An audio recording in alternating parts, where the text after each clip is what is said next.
Olá a todos, o meu nome é Henrique de Sá, sou docente de Camões na Universidade Pedagógica Experimental Libertador de Maracay, no estado do Aragua, na Venezuela. Represento o Camões IP de Portugal nesta instituição.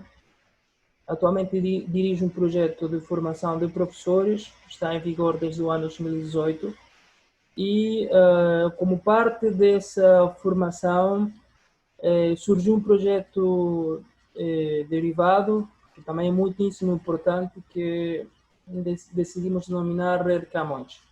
Uma rede não oficial de ensino curricular nos colégios e tanto ensino primário como ensino secundário do estado do Aragua.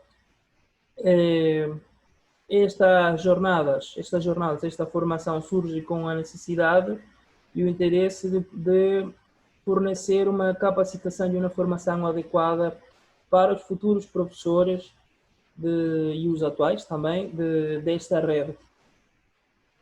Queria agradecer a presença a participação, mais do que a presença da participação de todos os palestrantes e convidados especiais. Em primeiro lugar, o Dr. Rainer Souza, coordenador de ensino de português do Camões IP da Embaixada de Portugal na Venezuela.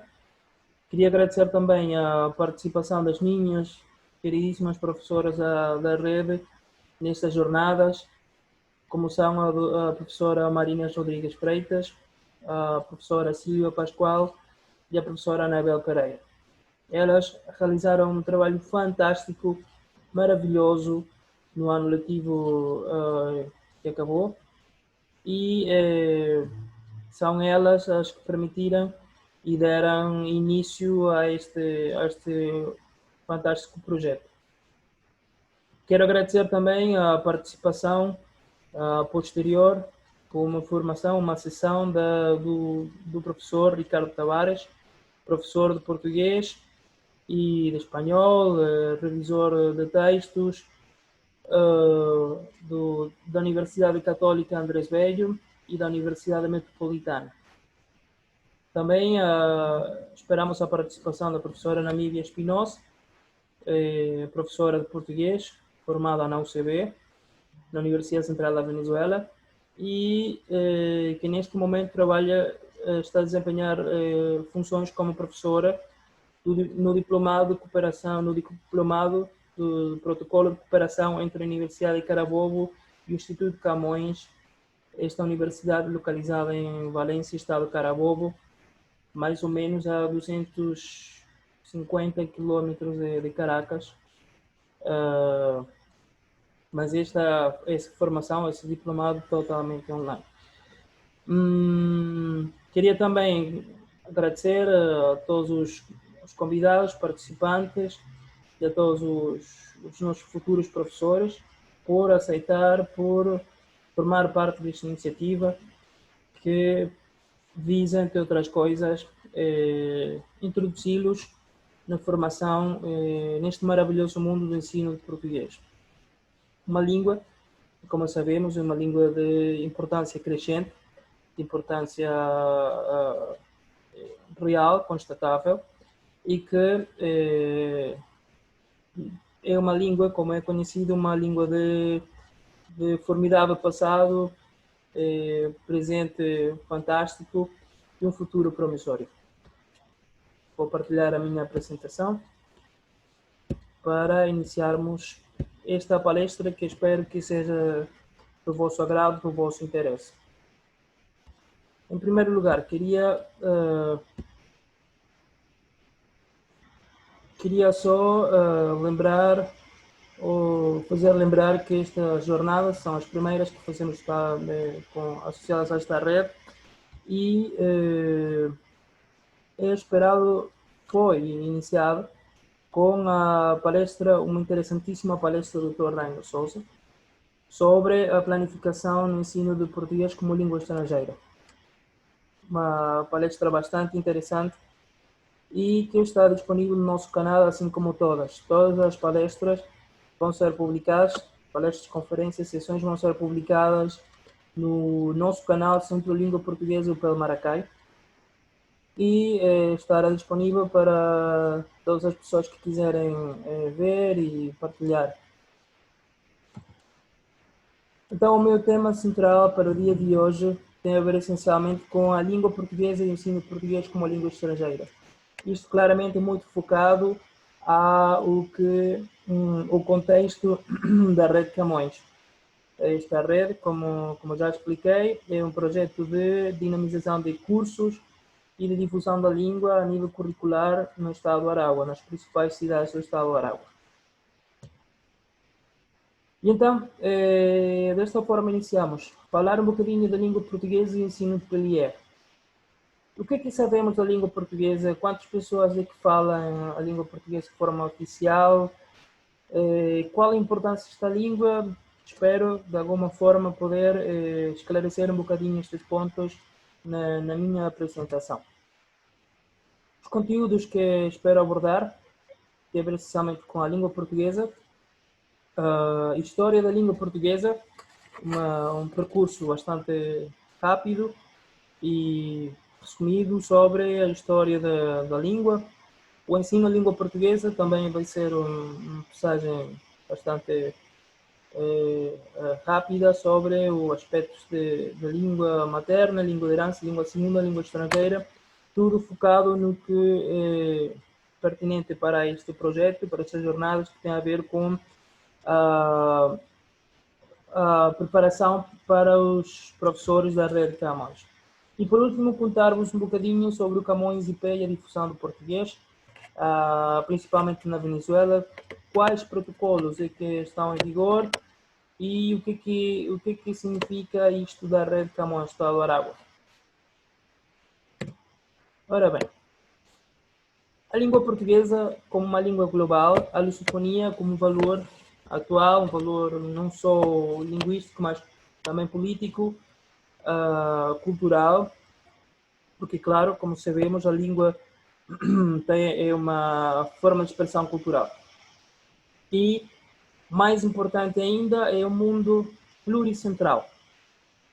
E vamos ver o que quero dizer isto. O primeiro que devemos indicar é que onde se fala português. E digamos que esta seria uma distribuição, digamos, mais, não é tão vigente, não é tão atual, da distribuição dos falantes ou de cidadãos lusófonos. Como podemos apreciar, neste momento, são 9 países que têm o português como língua oficial. Portugal, como já sabemos, o Brasil, Cabo Verde, Guiné-Bissau, São Tomé e Príncipe, Guiné Equatorial, Angola, Moçambique, Timor-Leste, Macau. Neste primeiro olhar já podemos ver que o português tem presença em grande parte, ou em todos os continentes, e a razão desta presença tem a ver principalmente com motivos históricos. Como sabemos, como sabem, Portugal teve um dos maiores impérios ultramarinos da história, e essas presenças, essas heranças culturais e linguísticas estão presentes. Ora bem, não só falamos de países de língua oficial portuguesa, mas também é importante salientar, realçar, destacar as comunidades portuguesas espalhadas no mundo, como é o caso, um dos mais importantes, o caso da Venezuela e do estado do Aragua, onde a presença da comunidade portuguesa ainda é muito importante e em todas as instituições, em todas as partes, podemos encontrar pessoas de origem portuguesa, dos descendentes, e é uma grande alegria, não é? É um elemento importante para notar e perceber que o português e a presença da comunidade portuguesa tem grande vigor. E como sabem, no estado do Aragua, esta comunidade é muito importante a nível econômico, porque tem poder econômico, negócios e por aí. Estes países e estas regiões, digamos, formam na atualidade o que é a Comunidade de Países de Língua Portuguesa. Eu quis colocar este excerto, tomei de Vance Gonçalves, de 2018, um roteiro da história da língua portuguesa. Considerei isto muito importante. Elas, na sua vez, tomaram da Declaração Universal dos Direitos Linguísticos. E diz assim: cada língua é uma realidade constituída coletivamente e é no seio de uma comunidade que se torna disponível para uso individual, como instrumento de coesão, identificação, comunicação e expressividade criadora. A língua como ferramenta. Isto é muitíssimo importante. E destaca essencialmente o que corresponde a falar, digamos, da importância da nossa língua portuguesa na atualidade. Vamos ver um bocadinho sobre esses aspectos. Na atualidade, o que podemos dizer? É uma língua para o mundo. 261 milhões de pessoas falam português nos 5 continentes e para o ano de 2050 é esperado alcançar o número de 380 milhões. Para o fim do século, a expectativa é alcançar os 500 milhões de falantes. Esta comunidade de falantes, de lusófonos, representam 4% da riqueza total do globo e o 3,8% da população mundial. E a CPLP, que é a Comunidade de Países de Língua Portuguesa, de alguma forma também podemos incluir Macau, que é outra das regiões onde é falado português, na China, ocupa 10,8 milhões de quilômetros quadrados em 7,25% da superfície continental da Terra. Quer dizer isto que o português e a lusofonia, como identidade cultural, política e econômica, é de grande peso. De grande importância. Ora bem, alguns estudos não tão recentes colocavam o português entre as línguas nativas, native speakers, entre as 10 mais importantes. Mas, com certeza, este número, normalmente nós estamos sempre digamos, a trocar de posições com o árabe, e o que é certo na atualidade é que o português tem tido um crescimento muito importante, o que permite falar de um crescimento um avanço nestas posições. Falando de um número estimado de falantes de primeira língua ou língua nativa, outras, como a Estatista, é um site dedicado a estudo de estatísticas, coloca o português com 221 milhões de pessoas falantes da língua. Este número já cresceu, como já vimos, é de 261, o que permitiria, neste caso, ultrapassar o bengali, o árabe, alcançar o árabe, mais ou menos, e pronto, ganhar a preponderância. Agora, no que diz respeito ao número de países que falam a língua, claramente a primeira posição pertence ao inglês, com 101 países, o árabe com 60 países, o francês com 51, e já para o fim, dentro destas posições cimeiras, aparece o português com 12, o que não é pouca coisa, não é um dado relevante, é bastante importante aparecer nesta lista. Esta lista é tomada do Washington Post. E então, mais uma vez, é para reforçar e destacar e realçar a importância da língua portuguesa. E agora, visto de forma geométrica, figuras, vejam bem que o mandarim é, digamos, a língua mais importante na atualidade, mas o português aparece aqui com uma importância crescente e está entre as línguas que podemos considerar que têm preponderância no mundo atual. E para resumir isto, contar-vos um bocadinho da língua portuguesa, razões da importância da língua portuguesa, posso comentar, em primeiro lugar, que é a quarta maior comunidade de falantes do mundo, é a segunda língua mais falada do hemisfério sul, e a quarta língua, 4 línguas dominam 2/3 do planeta e o português é uma delas, e é a quinta língua da internet. É a língua de ensino curricular de muitos países, como a Venezuela. Muito recentemente, e por causa do trabalho esforçadíssimo da coordenação de ensino, já o português entrou a nível curricular, não só no estado de Aragua, também na cidade capital, Caracas, no Colégio San Agustín e em outras instituições também, já é ensinado o português de forma curricular. No currículo atual educativo da educação venezuelana, há algumas considerações para o ensino de línguas estrangeiras. Antes era, digamos, obrigatoriamente estudar inglês. Certas terminologias,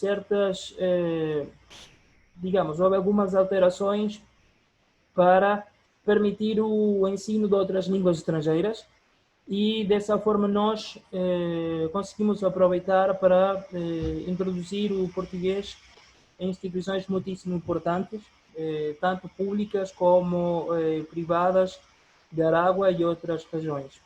E esperamos um crescimento importante para os próximos anos, apesar das dificuldades, apesar desta pandemia que, como todos nós sabemos, tem afetado muita da atividade educativa, das formas educativas e atividade da Venezuela. É a segunda língua estrangeira mais usada nas redes sociais, as importantes cidades do mundo, como Nova York, nos Estados Unidos. É a língua de trabalho de muitas organizações internacionais. Como uma forma, como uma mostra disso, podemos comentar que o último dia 5 de maio foi o primeiro Dia Internacional da Língua Portuguesa, declarado assim pelas Nações Unidas. Foi uma grande celebração que, infelizmente, a pandemia não permitiu celebrar como devia ser. Mas, apesar disso, houve iniciativas muito importantes em todo, digamos, na maioria dos países onde há a presença do Camões e instituições de outro tipo, também brasileiras, que fizeram iniciativas muitíssimo interessantes de promoção e de celebração desta língua tão importante. Ora bem, eu queria falar um bocadinho isto também para aproveitar um bocadinho a história da língua portuguesa, que é uma língua com história, diversidade e riqueza.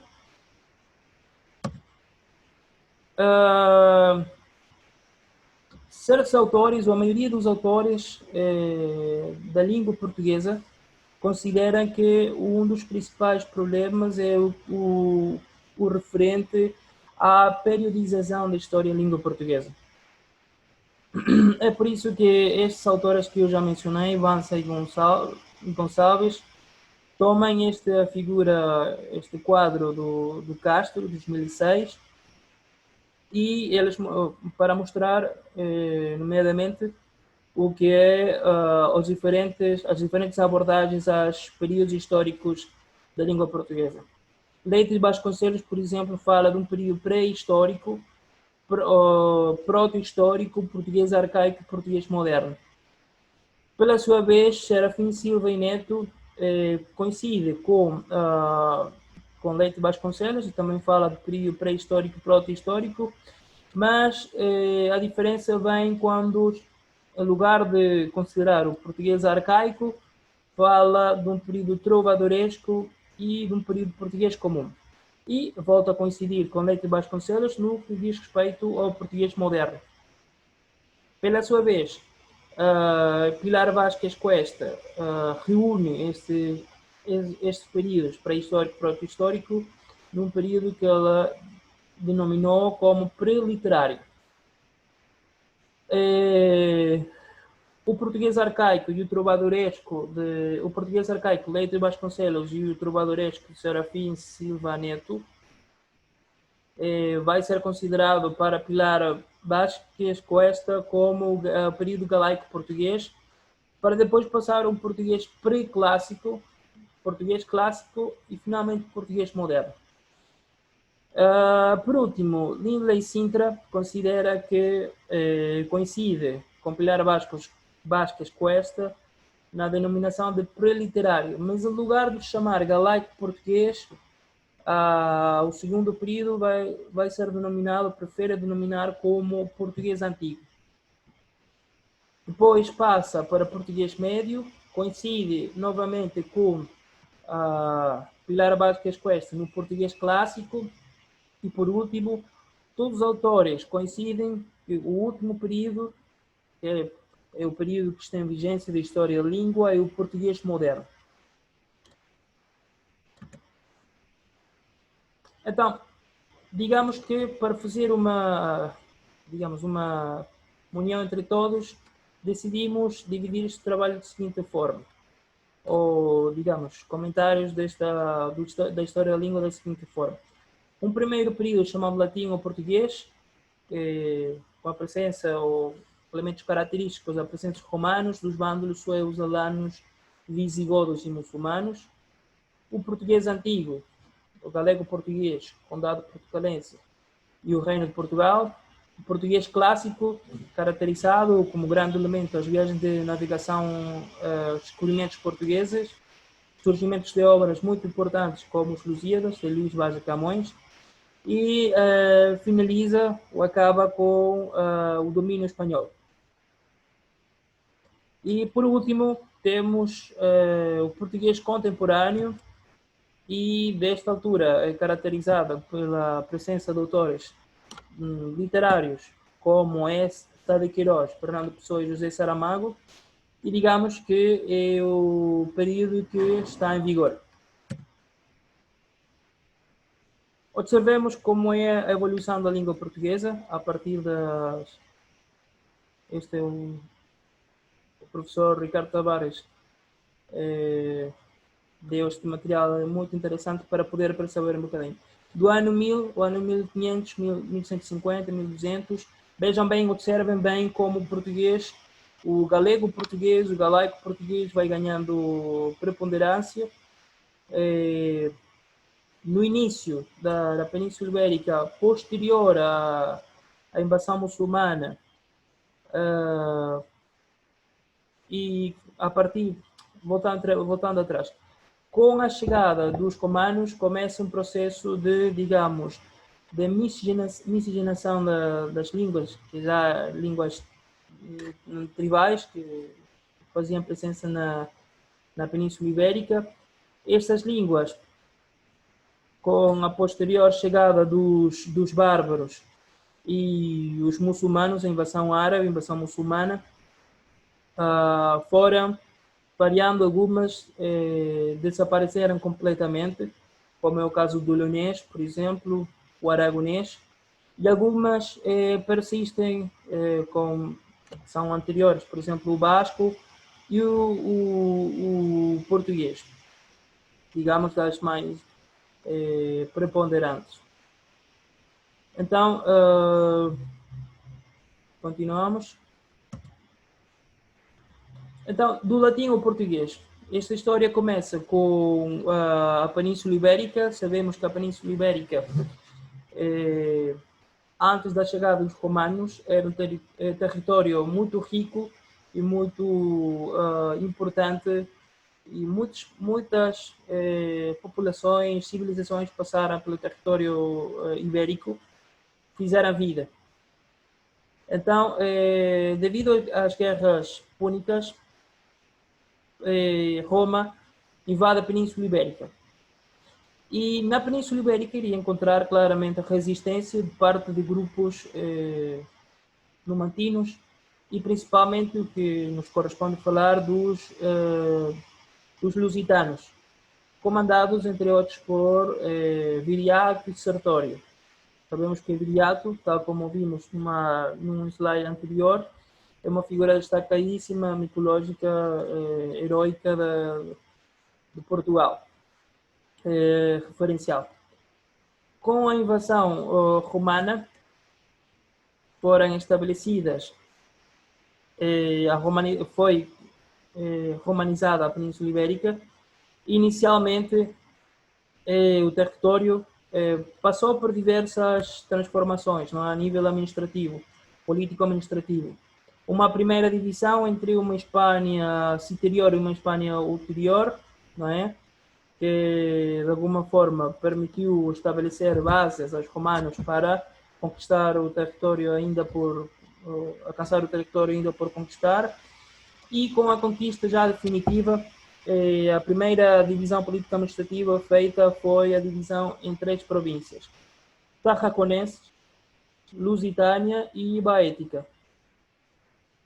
Posteriormente, seria feita uma outra divisão e já vão aparecer aqui referências. Vai aparecer aqui, por exemplo, uma divisão da Tarraconense e da Lusitânia para formar Galaécia, por exemplo, e Cartaginense. Depois da presença romana, como sabem, o Império Romano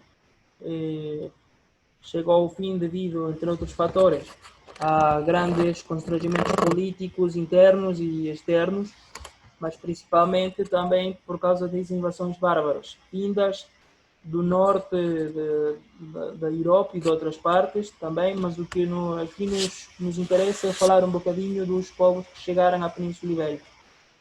Esses povos, principalmente suevos e visigóticos, chegaram à Península e estabeleceram diversos reinos cristãos. Esta presença dos suevos e também dos vândalos em algumas zonas acabou com a invasão muçulmana da Península Ibérica. Como sabem, as tropas muçulmanas, comandadas por Tariq, chegaram à Península Ibérica, entraram pelo Estreito de Gibraltar, e chegaram até, em muito pouco tempo, conseguiram chegar até o norte da península e formaram a província que passou a ser conhecida como Al-Andalus. E claramente a presença de todos estes povos deixaram uma marca importante, não só a nível cultural, político e administrativo, mas também a nível linguístico. Como sabemos, a nossa língua portuguesa é derivada do latim, uma das línguas latinas, mas também temos palavras de origem muçulmana, de origem árabe, na nossa língua portuguesa. Por exemplo, algarve, álgebra, são exemplos muito conhecidos sobre desta herança árabe na nossa Península Ibérica, além dos aspectos fenotípicos do físico das pessoas. E, como eu já disse, a invasão muçulmana foi bastante rápida, digamos, num processo que não demorou muitíssimo tempo, conseguir quase na totalidade dominar a península, mas o processo da reconquista cristã foi um processo lento, que demorou quase 800 anos. E foi um processo bastante lento de reconquista. Já aqui estamos a falar de elementos muito importantes, como as cruzadas, as guerras santas de lado e lado, e foram progressivamente surgindo reinos na Península Ibérica, tal como podemos ver o Reino de Aragão, o Reino de Navarra, o Reino de Castela, o Reino de Leão. E isto é muitíssimo importante mencionar este Reino de Leão, porque no Reino de Leão surge o Condado Portucalense. O Condado Portucalense, cuja história é conhecida por todos nós, foi digamos, um presente do rei de Leão a cavaleiros borgonheses que lutaram contra os muçulmanos e que permitiram estabelecer um condado, e este conde, Henri de Borgonha, recebeu o condado portucalense e casou também com a filha do rei. Esta filha chamada Teresa. Eles dois tiveram um filho chamado Afonso Henriques. Lembra-se que o Henriques, naquele tempo, queria dizer Henriques, filho de Henrique. Portanto, era Afonso, o filho de Henrique, e é por isso que é chamado Afonso Henriques, que será o nosso primeiro rei e fundador da dinastia Afonsina ou de Borgonha, devido à origem do Conde Henri e da origem da herança. Será do condado portucalense, concretamente da cidade de Guimarães, que surge Portugal, e isto é muito importante a nível linguístico porque irá permitir aos poucos permitir o surgimento de uma língua própria, que será nesse momento o galaico português.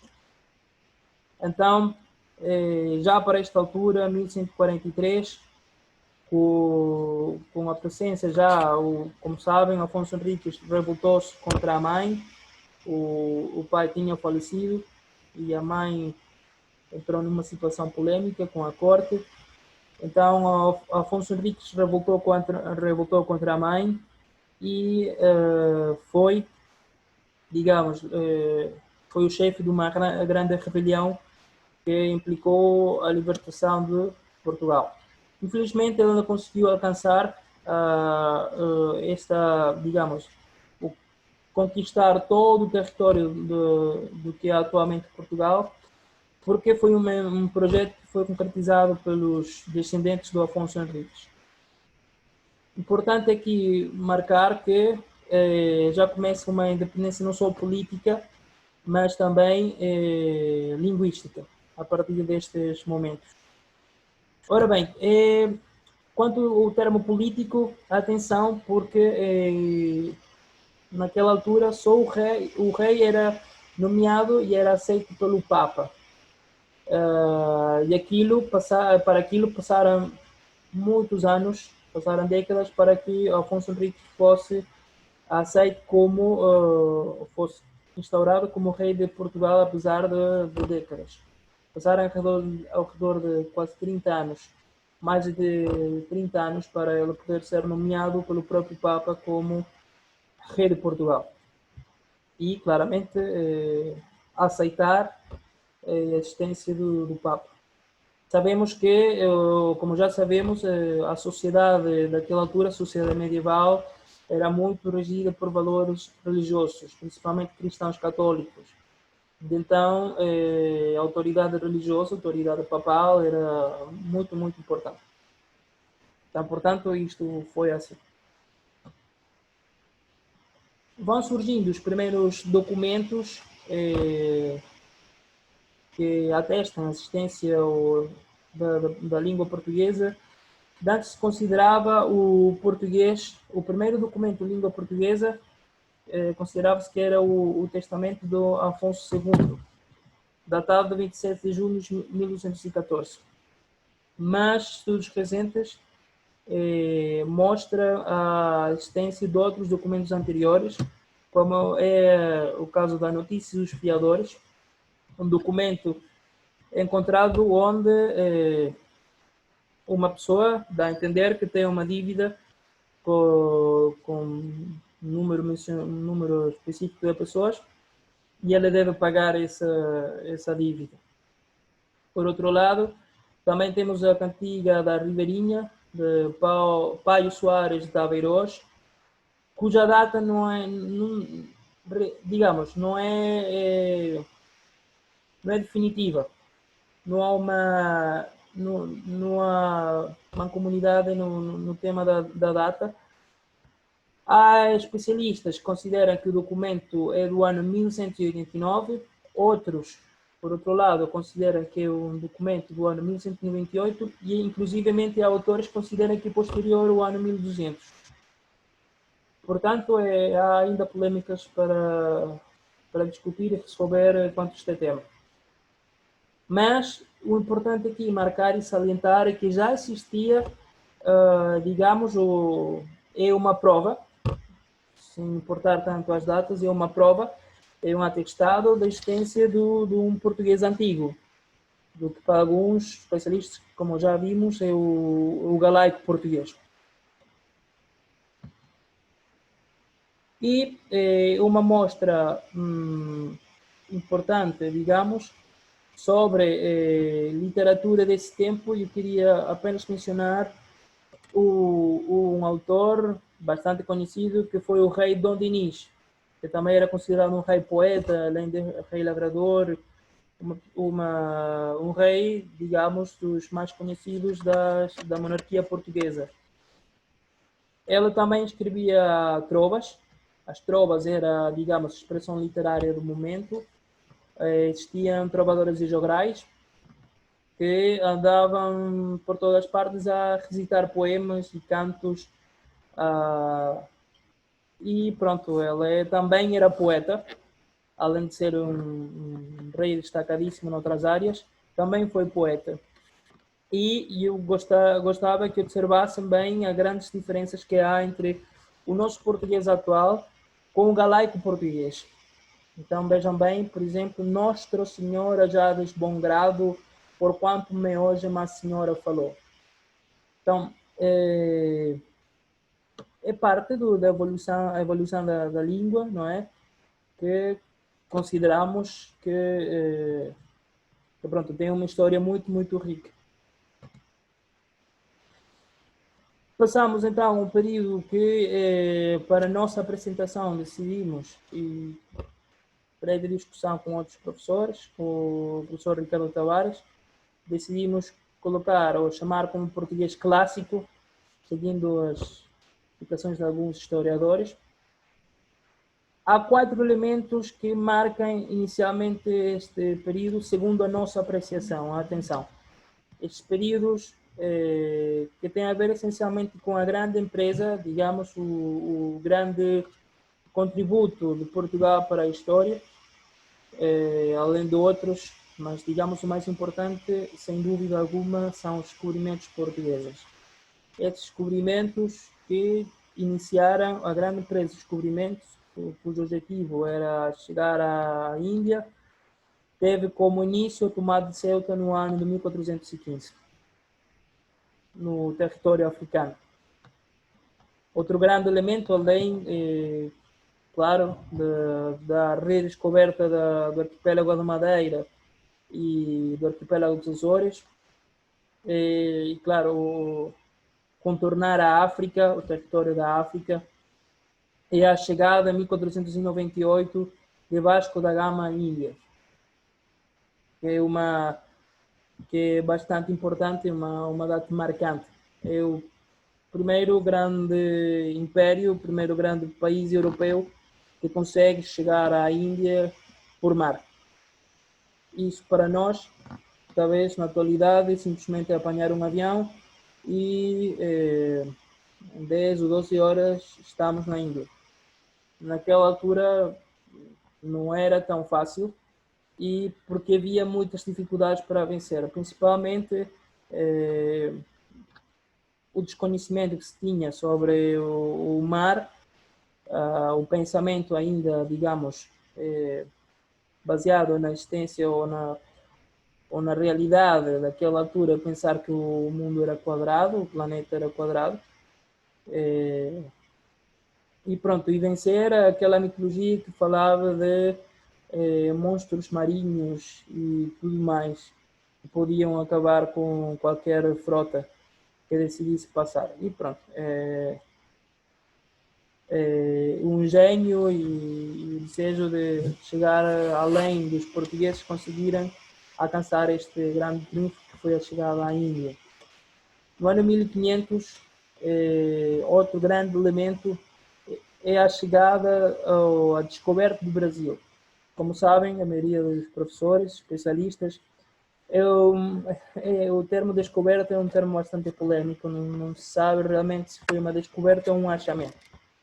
Seja como for, o importante é marcar que tanto a chegada à Índia, a chegada à Ásia, a Oceania, outros territórios, a colonização na África e a colonização na América, no Brasil, principalmente, vão permitir falar de uma língua mais moderna e já claramente diferenciada do galego.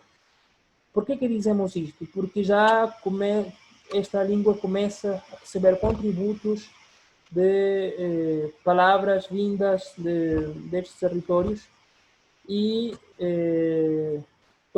ganha uma riqueza linguística a nível vocabular e importante, além de claramente ganhar uma importância política estratégica. E este período português clássico, digamos, acaba com a perda da independência, com o início da dinastia espanhola. Como sabem, o rei Dom Sebastião morre muito jovem na Batalha de Alcácer Quibir. Ele não deixou herdeiros e o reinado passou para as mãos do rei, o cardeal Dom Henrique. O cardeal Dom Henrique, que já era de idade, e por causa da condição clerical ele não podia ter filhos. O que acabou acontecendo é que Filipe II de Espanha e I de Portugal reclama o trono e durante 60 anos Portugal pertenceu a, digamos, o território espanhol, o que foi chamado período conhecido como União Ibérica. Neste período irão surgir também elementos muito importantes, como serão o Cancioneiro Geral de Garcia de Rezende, mostra clara de uma riqueza e de uma independência linguística, não é? E, digamos, o grande elemento, a grande obra da literatura portuguesa vai ser, sem dúvida, uma que eu vou comentar em breve. Surge também uma primeira gramática do português, escrita por Fernando Oliveira, e esta gramática foi chamada como Gramática da Linguagem Portuguesa e foi editada em Lisboa em 27 de janeiro de 1536. E já claramente uma separação do galego português. E a grande obra que eu me referia é, sem dúvida, Os Lusíadas, escrita por Luís Vaz de Camões, o grande poeta português, para a maioria dos especialistas considerados o maior poeta português da história. Para outros é Fernando Pessoa, mas seja como for, Os Lusíadas pode ser considerado sem dúvida alguma uma das obras mais marcantes, ou talvez a obra mais marcante da nossa literatura, e que começa desta forma. As armas e os varões assinalados que da ocidental praia lusitana, por mares nunca antes navegados, passarem além da Trapobana. Em perigos e guerras esforçados, mais do que prometia a força humana, e entre gente remota edificara novo reino, que tanto sublimaram. Este é o primeiro estrofe de Os Lusíadas. Lusíadas está dividido em cantos e estrofes. É um poema épico que relata o percurso da frota Vasco da Gama em chegada à Índia. É uma obra muito, muito importante e interessante, porque nela relatam e saltam a grandeza de Portugal e que permitirá conhecer e saltar valores relacionados à nacionalidade e valores patrióticos, essencialmente, e claramente uma mostra literária de grande valor. E como já sabemos, é uma epopeia portuguesa por excelência. Outro aspecto que eu queria comentar é o relativo ao ensino e aprendizagem de línguas. Isto é muito importante nesta apresentação. Por quê? Porque o nosso objetivo com esta rede dar a conhecer, não só difundir a língua portuguesa, mas também permitir-nos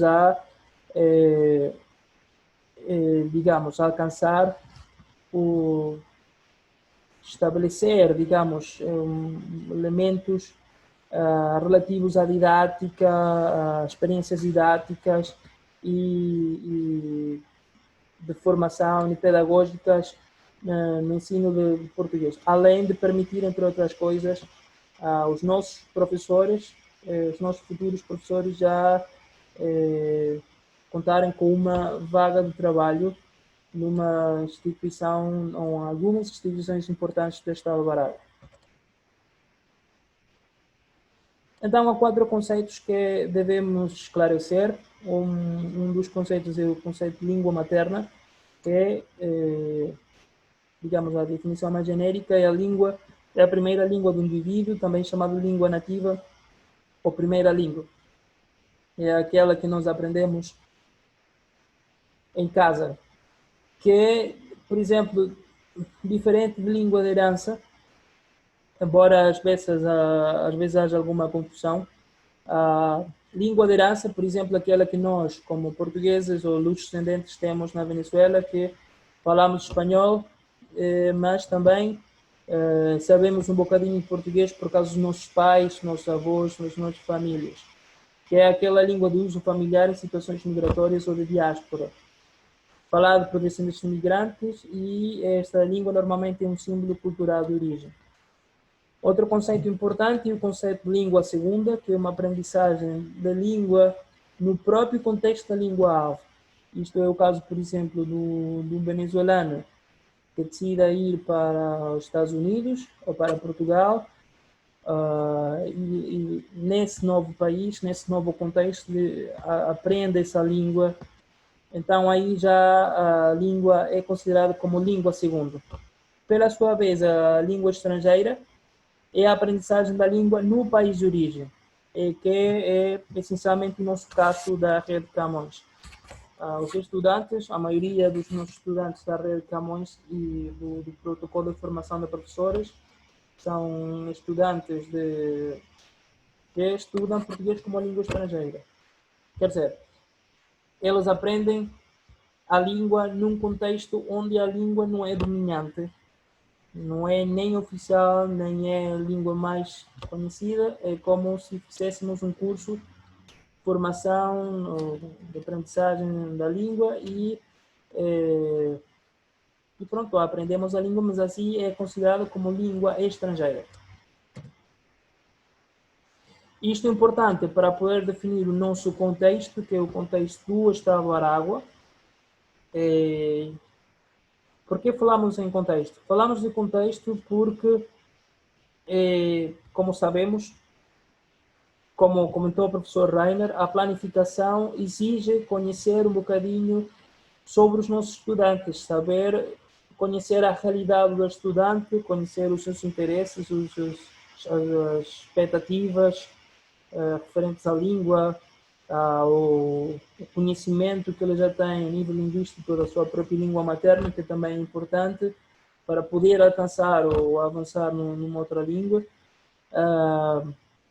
E, como sabemos, já a nível socioeconômico e cultural, o estudante de Aragua, de certeza, é diferente do estudante de Carabobo e do estudante de Caracas ou do estado de Miranda.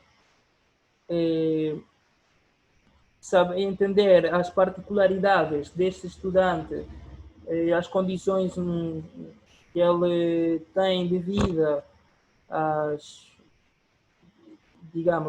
todas as características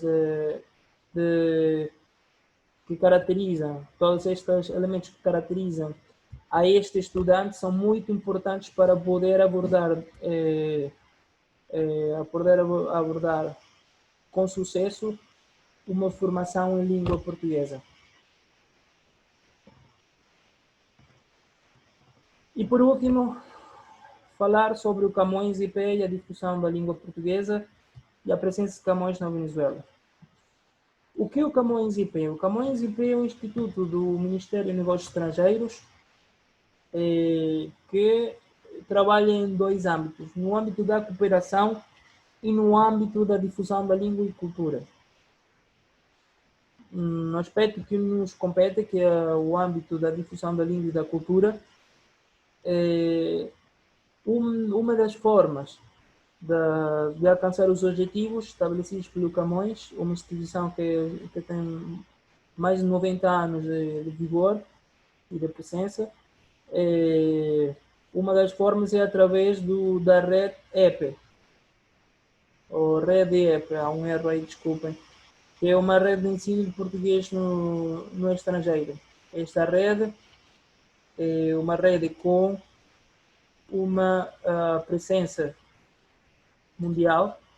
Estamos na grande maioria dos países do mundo inteiro.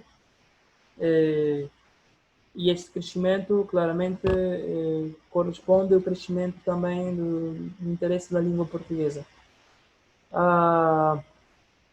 No caso específico da Venezuela, o Camões já assinou protocolos de cooperação com instituições comunitárias, culturais do país, mas principalmente com universidades de destacadíssima trajetória na Venezuela, como é o caso, por exemplo, da Universidade Central da Venezuela, com a qual o Camões já tem quase 30 anos de um protocolo de cooperação e presença,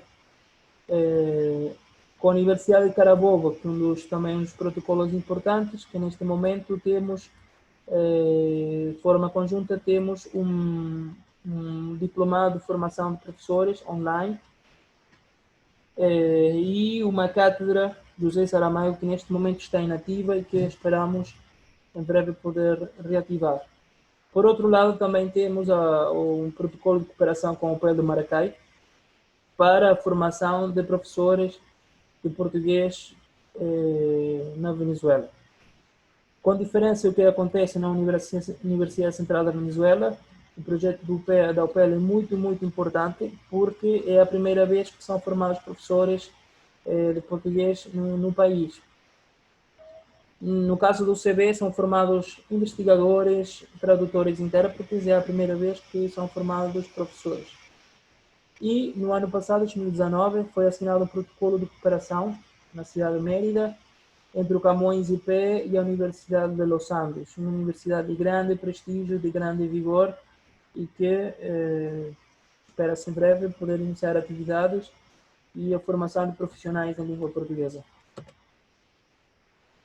Do projeto do Camões, do protocolo de cooperação entre o Camões IP e o PEL de Maracay, na sede específica de Maracay, na atualidade é a única sede onde o Camões e o PEL têm presença de português, este programa de português, e a única sede onde há o curso de línguas estrangeiras. Um projeto derivado desse protocolo é esta rede Camões, que na atualidade, para o próximo ano letivo, vai ter a presença dos nossos professores, vocês estão a ver este vídeo, esta formação e outros convidados, mas principalmente para os nossos futuros professores. Temos presença no Colégio La Concepción, em La Soledad, em Maracay, no Instituto Ada Byron, na Avenida Bolívar, e no Colégio Bella Vista, no setor chamado La Cooperativa. Na cidade de Cagua, pela sua vez, temos presença no Colégio San José de Maracay e o Instituto Antônio José de Sucre, também na cidade de Cagua. Dois colégios e instituições muito importantes. Em próximas apresentações, em próximas sessões, as professoras que trabalharam no Colégio La Concepción e nos colégios São José e Sucre vão contar um bocadinho das experiências, não é? Do trabalho realizado no ano letivo 2019-2020, ano no qual tivemos 1.300 estudantes a nível curricular entre ensino primário e ensino secundário. Também no fim do ano letivo passado, fim do ano acadêmico, tivemos o contato com um colégio público, não é privado, é público, chamado Creación El Macro, localizado na cidade de Turmero, É uma cidade a poucos quilómetros de Maracai, entre Maracai e Cagua.